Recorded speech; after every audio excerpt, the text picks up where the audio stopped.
Hey guys, today we're going to talk about the rise of Islam. And just like my other religion lectures, I'm not trying to convert anyone here.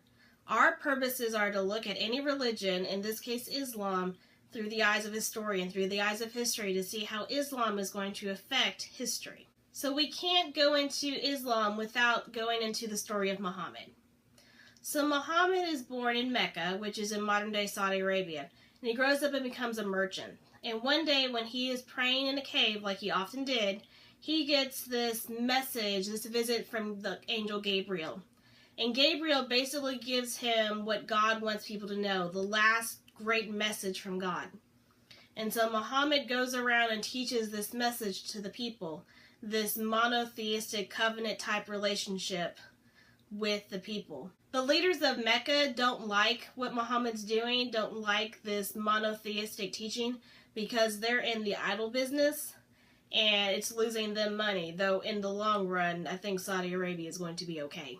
So the leaders kick Muhammad and his followers out, and they fled to Medina. And when they're in Medina, Muhammad raises up an army and comes back and invades and takes over Mecca. And so Muhammad is also a government leader at this point, as well as a religious leader. So after Muhammad dies, they replace him, but the new person, the caliph who replaces him, is not going to be on the same level as Muhammad, because Muhammad is the last prophet. He's the last one to receive the message from God, and his teachings are final. And so whoever replaces him is not going to have that same status. He is going to be below Muhammad.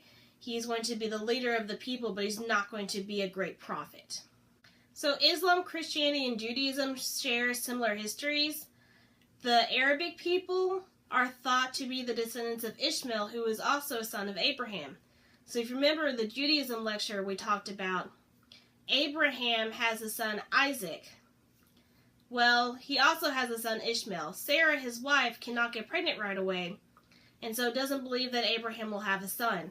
And so she tells Abraham to go have a son, or go have a kid, with her servant. Well, her servant gets pregnant, has a son, they name him Ishmael. Well, once Sarah gets pregnant and has Isaac, she believes that Isaac is the one that should receive the blessing from Abraham, and so they banish Ishmael and his mother, and that's the Arabic people, come from Ishmael. The Arabic people and the Muslim people, which, let's get something straight to start off with. Arabic people and Islam people are not the same. Muslims are a group that belong to a religion, and so there are Persian Muslims, there are Asian Muslims. So Arabic is a race of people. A lot of them are Islamic, but not all Islamic people, not all Muslims are Arabic. Okay, so Islam recognizes a lot of the prophets and a lot of the history of the Old Testament, and even recognizes Jesus as a prophet, but not the Son of God. But Muhammad is the last great prophet. He has the final teaching from God, or from Allah, which basically is Arabic for God. And so he is put above all the other prophets because he has the final message. The main teachings of Islam are known as the 5 pillars. And just like we did with Buddhism with the 4 Noble Truths, you need to have the 5 pillars of Islam memorized. The 5 pillars are as followed. 1. There is no God but Allah, and Muhammad is prophet, or the declaration of faith. And so, but what this basically is Muslims must recognize that there is one God, Allah, so they're monotheistic, which again, Allah is God in Arabic. There is one God, and Muhammad is his prophet. He's the last prophet, so there are no other prophets to come after Muhammad. 2. Muslims must pray 5 times a day facing Mecca. And so this is pretty self-explanatory. Muslims must stop what they're doing at certain points in the day. They have a prayer rug that they get out, and they must face it towards the direction of Mecca. 3. Fast during the month of Ramadan. And here's how this works. This doesn't mean that you can't eat ever in the month. What it means is that from sunup to sundown, so in the daylight hours, Muslims abstain from food and drink. And so you can eat a big breakfast before sunup, and you can eat a big dinner after sundown. And so you don't starve yourself for a whole month. And if you have a medical condition like hypoglycemia or you're diabetic or anemia, then you kind of get a pass. You know, there's an understanding that if you have a medical condition that you need to eat during the day, then it's okay. You get a pass on Ramadan. Ramadan is not a set month like June, July, August. Ramadan moves around, and so you'd rather have Ramadan in the winter months than in the summer months because the days are shorter. 4. The zakat, or giving of alms or charity. So just like Christians give an offering to the church, and some of that goes to the poor, Muslims must give a percentage of their income to the poor. 5. The Hajj, or the pilgrimage to Mecca. Muslims, once in their lifetime, if they are able to, if they are healthy enough and can afford it, must take a trip to Saudi Arabia to Mecca. This is in memory of Muhammad coming back from Medina to Mecca. So again, Muslims must take this trip to Mecca at least once in their life. So those are the 5 pillars of Islam. We do have some more terms that we need to go over that will help you to understand the Islamic faith and Islamic history.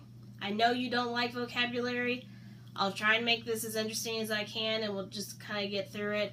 But I think that it won't be as bad as you think it is. First term is the Quran. This is the holy book of Islam. These are the teachings of Muhammad written down.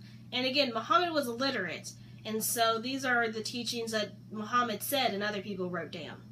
The hadiths are secondary sources of Islam. So these are not exactly the words from the Prophet. And even if they are, some of them aren't sourced very well. So not all Muslims recognize all the hadiths.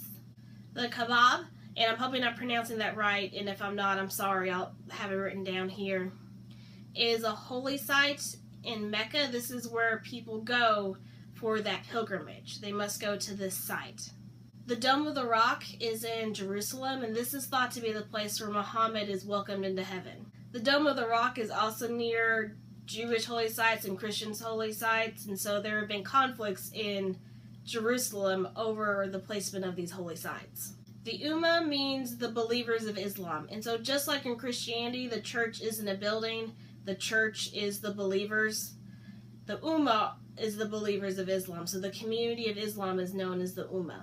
The Caliph is the leader of Islam, and again, he's not at the same place as Muhammad. He's not on the same pedestal as Muhammad because he is not a prophet. He is the leader. He is the religious and governmental leader of Islam. Caliphates are ruling families of caliphs, and so just like in dynasties, we have the father who rules, and then his son rules, and then his son rules. It's the same thing with caliphates. They are ruling families of caliphs.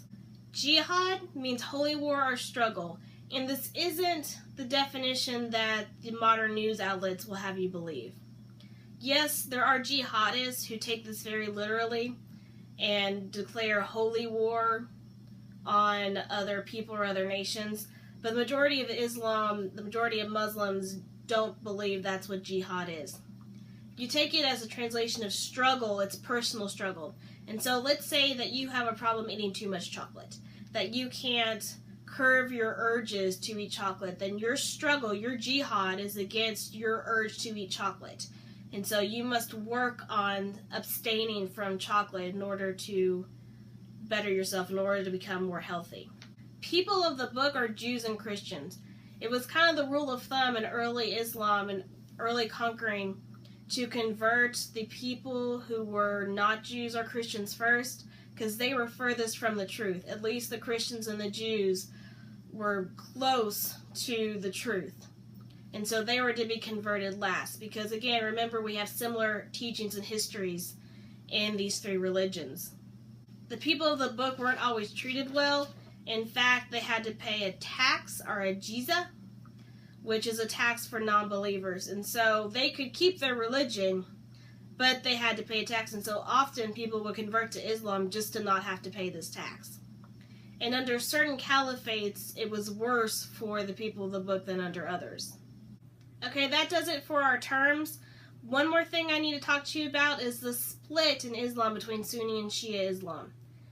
And so after Muhammad dies, there are 2 camps of thought on how the caliph should be elected. The first camp, which will become the Sunnis, which are the majority, believe that the caliph should be selected from the Ummah. So they're kind of like a democracy. The Shia believe that the caliph should have a direct line, a family line to Muhammad. And so they're more like a monarchy. And so eventually these two groups are going to split. They do not get along with each other at all. Again, the Sunni are the majority of Muslims, the Shia are a minority, and they differ on how they think the caliph should be selected. And I'm sure there are other things that they argued about. I'm sure there's other differences, but that's the main one you need to know. There are other sects of Islam that break off from these, but these are the two main ones that you need to know. That does it for the beginning of Islam. Next time we're going to go into the early Islamic caliphates. I'll see you then.